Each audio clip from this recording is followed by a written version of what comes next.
સલીમ સુરેશ બની છોકરીને પ્રેમ જાળમાં ફસાવે અને ત્યાર પછી પ્રેમ લગ્ન કરે તેના પર ચોક્કસ કાર્યવાહી થવી જોઈએ, કડક કાર્યવાહી થવી જોઈએ। પરંતુ સુરેશ કહે કે મારા હર્ષ સંઘવીના સાથે સંપર્ક છે અને ફોટા પણ છે અને તેના પર પણ ચોક્કસ જો તે ગુનો કરે તો કાર્યવાહી થવી જોઈએ। આ શબ્દ છે ધારાસભ્ય ગોપાલ ઇટાલિયાના। વૈષ્ણવજન તો તેને કહીએ જે પીડ પરાઈ જાનાને રે।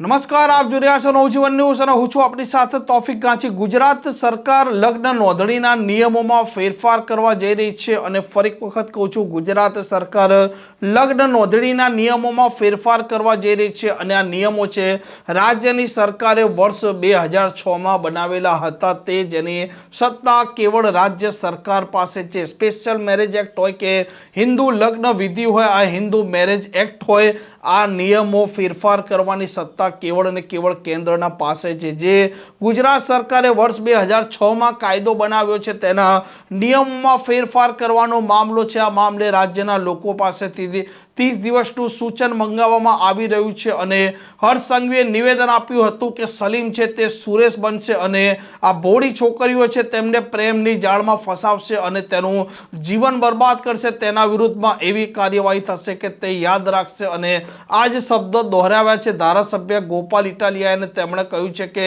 જો સલીમ સુરેશ બની આવું કૃત્ય કરે તો તેના પર કડક કાર્યવાહી થવી જોઈએ। પરંતુ આ સુરેશની મોટી મોટી ઓળખાણોવાળા ફોટા હોય, તેની અધિકારીઓ હોય કે નેતાઓ સાથેની ઓળખાણ છે તેવા ફોટા હોય અને તે ગુનો આચરે તો તેના પર પણ કાર્યવાહી થવી જોઈએ। આ મામલે તેમણે ઉદાહરણ હર્ષ સંઘવીનું જ આપ્યું હતું અને આર કોર્ટની ઘટના છે તે પણ તેમણે ટાંકી છે। વિધાનસભાની અંદર ગુજરાત સરકારે એક જાહેરાત કરી છે કે ગુજરાત સરકાર લગ્ન નોંધણી અધિનિયમની અંદર સુધારો કરવા જઈ રહી છે અને આ સુધારો કરવા માટે એણે ગુજરાતની તમામ જનતા પાસેથી સૂચન અથવા વાંધાઓ માગ્યા છે। સૌથી પહેલાં તો એ બાબતનું મારે જનતાનું ધ્યાન દોરવું છે કે આ લગ્ન નોંધણીના કાયદાનો દુરુપયોગ કરીને ગુજરાતની દીકરીઓને ખોટી રીતે હેરાન પરેશાન કરી, ફસાવી, ડરાવી, ધમકાવી, છેતરી, કોઈ પણ રીતે દીકરીઓનું જીવન બરબાદ થાય એવું કેટલાક તત્વો કારસ્તાન કરતા હોય એવી અનેક ઘટના સામે આવી। વારંવાર એવી ઘટનાઓ સામે આવી કે દીકરીઓને ફસાવવામાં આવી, દીકરીઓને છેતરવામાં આવી, દીકરીઓને ડરાવવામાં આવી અને આ ડર, લોભ, લાલચ કે છેતરપિંડી કરી કાયદાની આંટીઘૂંટીનો દુરુપયોગ કરી આવારા તત્વોએ દીકરીઓની જિંદગી બરબાદ કરવાનું કામ કર્યું। આવી અનેક ઘટના સામે આવ્યા બાદ સમાજમાંથી સૌથી પહેલાં વિરોધ ચાલુ થયો અને મને યાદ છે ત્યાં સુધી સૌથી પહેલી વખત આ સમસ્યાને સરદાર પટેલ સેવાદળ એસપીજી ગ્રુપ દ્વારા ઓળખવામાં આવી। ગુજરાતમાં સૌથી પહેલી વખત દીકરીઓ સાથે થતી ફ્રોડની ઘટનાને એસપીજી દ્વારા ઉઠાવવામાં આવી અને મને યાદ છે ત્યાં સુધી ઉત્તર ગુજરાતમાં મહેસાણામાં મોટા પાયે રેલી થઈ, પાટણમાં પણ કંઈક રેલીનો કાર્યક્રમ થયો, ઉત્તર ગુજરાતમાં અનેક કાર્યક્રમ થયા, ત્યારબાદ સૌરાષ્ટ્ર, સુરત અનેક જગ્યાએ કાર્યક્રમો થયા અને ત્યારબાદ ગુજરાતના વિવિધ સમાજ પણ આ મુદ્દામાં જોડાયા। એટલે કે સમાજમાં સૌથી પહેલાં સમસ્યાનો અવાજ ઉઠ્યો, સમાજના વિવિધ આગેવાનોએ પણ એમાં પોતાનો સૂર પુરાવ્યો, સમાજની વિવિધ સંસ્થાઓ પણ અલગ અલગ સમાજના આગેવાનો, અલગ અલગ સમાજની સંસ્થાઓ બધાય ભેગા મળી એક સૂરે સમસ્યાને સોલ્વ કરવા માટેનું સૂર ઉઠ્યો અને તમામ સમાજોએ એસપીજી સહિત પાટીદાર આંદોલનના અનેક નેતાઓ બધાએ ભેગા મળી અવાજ ઉઠાવ્યો અને સરકારને રજૂઆત કરી। ત્યારે સરકાર ઉપર આ વાતનું દબાણ આવ્યું સમાજનું, અથવા સરકાર ઉપર સમાજનું એક માંગણી આવી અને મને ખુશી થાય છે કે સમાજે જે વાત કીધી એ વાત સરકાર કરવા તૈયાર થઈ છે, એ સારી બાબત છે। બીજું કે આજે એક સારી બાબત એ પણ થઈ કે સરકારે આ કાયદામાં સુધારો કરતાં પહેલાં લોકોના વાંધા સૂચન મંગાવ્યા છે। આ સારી બાબત છે। કાયદાઓ લોકો માટે બને છે, ભાજપ માટે કે આમ આદમી પાર્ટી માટે નથી બનતો, કાયદો જનતા માટે બને છે। તો જ્યારે કાયદો બને ત્યારે જનતાના સૂચન માંગવા જોઈએ। દુર્ભાગ્ય એ છે કે આ વિધાનસભામાં અનેક કાયદા બને છે હું ચૂંટાયો પછી લગભગ 8-10 બની ગયા. જનતાને તો છોડો, ધારાસભ્યોને પૂછવામાં નથી આવતું. પણ આ પહેલી વખત એવું થાય છે કે સરકાર જનતા પાસેથી વાંધા સૂચન માંગી રહી છે, જે સારી બાબત છે. અને હું તો એવી વિનંતી કરીશ કે હવે પછી ગુજરાતની વિધાનસભામાં કોઈ પણ કાયદો લાવો સરકાર તરફથી, તો દરેક વખતે 30 દિવસ સુધી જનતાના વાંધા સૂચન મંગાવો, તો કાયદો વધુ સારો બની શકે.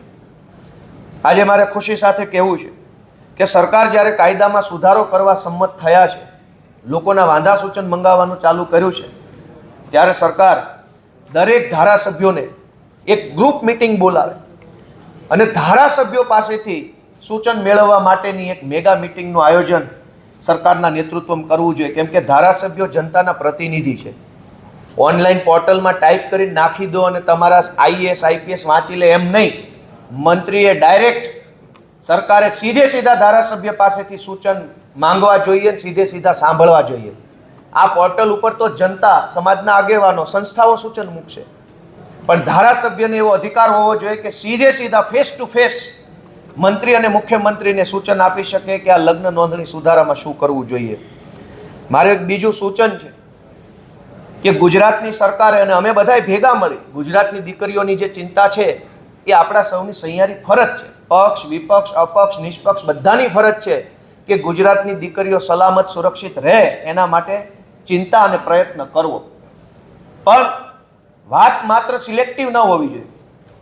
કોઈ સલીમ નામનો વ્યક્તિ સુરેશ બનીને દીકરીને ભોળવે એ સદંતર ખોટું છે, એ ગુનો છે, અપરાધ છે અને સજા થવી જોઈએ.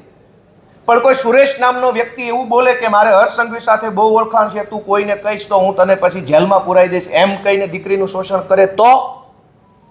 આટકોટની ઘટના જે બની સામૂહિક દુષ્કર્મની હોસ્ટેલમાં, એમાં ભાજપના છોકરાઓએ એવું કીધેલું કે મોદી સુધી અમારી ઓળખાણ છે, આ હોસ્ટેલમાં અમે જે ધારીશું એ દીકરીઓ સાથે કરશું, તમારે કોઈને કહેવાનું નહીં, નહીંતર તમારી કારકિર્દી બરબાદ કરી દઈશું. તો સલીમ સુરેશ બનીને ગુનો કરે એ પણ ગુનો છે, અને સુરેશ હર્ષ સંઘવી સાથે ફોટો પડાવી અને દીકરીઓનું શોષણ કરે એ પણ ખોટું છે. અને બંને વસ્તુ કાયદામાં આવે એવું ધારાસભ્ય તરીકે મારું સૂચન છે. કોઈને એવો અધિકાર ન હોવો જોઈએ કે રાજનીતિનો પ્રભાવ ઊભો કરી મોટા મોટા નેતાઓ સાથેના ફોટા બતાવી, મોટા મોટા નેતાઓ કે અધિકારી સાથેના સંબંધો બતાવી અને દીકરીઓનું શોષણ કરે, દીકરીઓને છેતરે અથવા દીકરીઓને લાલચ આપે, એવો અધિકાર પણ કોઈ સુરેશને ન હોવો જોઈએ અને સલીમને ન હોવો જોઈએ. માનની સંઘવી સાહેબને વિનંતી કરીશ કે તમારા ફોટા બતાવીને, ભાજપના નેતાઓ સાથે ફોટા બતાવી, મોટા મોટા અધિકારી સાથે ફોટા બતાવીને દીકરીઓને મનોવૈજ્ઞાનિક રીતે પ્રેશરમાં લાવવાનું, લલચાવવાનું કામ કરનારા તત્વો ઉપર પણ કડક કાર્યવાહી થાય એવો સુધારો આ કાયદામાં થાય એવી અમારી લાગણી છે. અને ફરી એકવાર આ નિર્ણય સારો છે, હું એને વધાવું છું, શુભેચ્છા આપું છું. નિર્ણય બે રીતે સારો છે. એક કે સમાજની માંગણી સરકારે સ્વીકારવી પડી એ સારી બાબત છે, સમાજને શુભેચ્છા આપું છું, SPGને શુભેચ્છા આપું છું, આગેવાનોને શુભેચ્છા આપું છું. અને સરકારે કાયદો સુધારતા પહેલા સૂચન માંગ્યા એ સારી બાબત છે, એને પણ હું શુભેચ્છા આપું છું. અને અમારા સૂચનો ધારાસભ્યના લેવામાં આવે એવી લાગણી. આ પ્રકારના સમાચાર માટે નવજીવન ન્યૂઝની આ ચેનલને લાઇક, શેર અને સબસ્ક્રાઇબ કરવાનું ભૂલતા નહીં. નમસ્કાર.